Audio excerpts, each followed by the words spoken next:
இதுவும் கடந்து போகும். நான் உங்கள் கேவீஸ்வரி. அனைவருக்கும் வணக்கம். அதாவதுங்க, தமிழகத்தை ஆண்ட 60 வருடங்கள் ஆண்ட திராவிட கட்சிகளுக்கு மாற்றாக ஒரு சக்தி வேண்டும் என்று மக்கள் எதிர்பார்த்துட்டு இருக்கக்கூடிய இந்த சூழல்ல விஜய் மாற்று சக்தியாக உருவாகி முதலமைச்சராக பதவியேற்றிருக்கிறார்.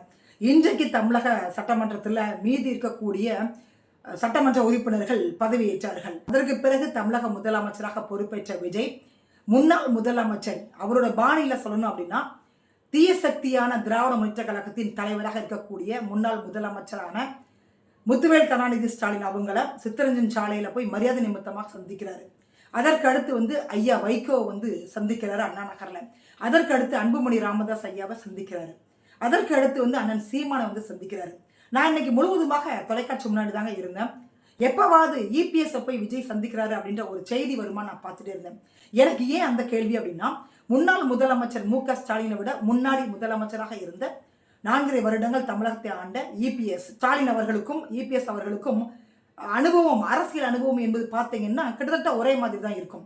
40 வருடங்களுக்கு மேலாக அரசியலில் அனுபவம் பெற்றவர் நம்முடைய இபிஎஸ். வயதிலேயும் மூத்தவர்.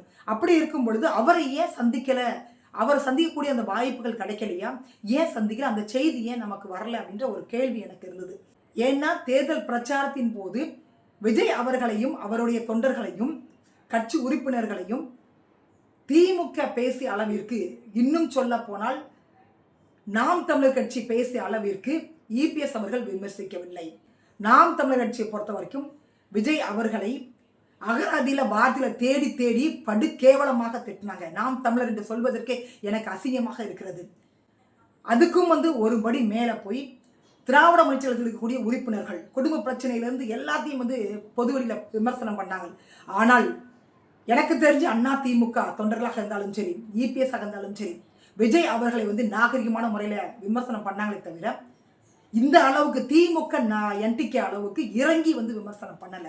அப்ப ஏன் ஒரு மரியாதை நிமித்தமாக நீங்க எடப்பாடி அவர்களை சந்திக்கல? எதுக்கு சொல்றேன் அப்படின்னா, அன்புமணி ராமதாஸ் ஐயா முன்னாள் முதல்வர் கிடையாது. அண்ணன் சீமான் முன்னாள் முதல்வர் கிடையாது.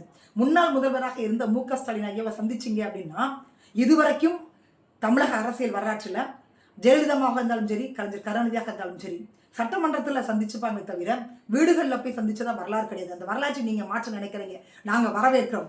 அதை மிக சரியாக பண்ணுங்க அப்படின்னு நாங்க சொல்றோம். எடப்பாடி அவர்களுக்கு ஏன் நீங்க அந்த மரியாதையை ஏன் கொடுக்கல அப்படின்னு தான் என்னோட கேள்வி. மீண்டும் சந்திக்கலாம். நன்றி, வணக்கம்.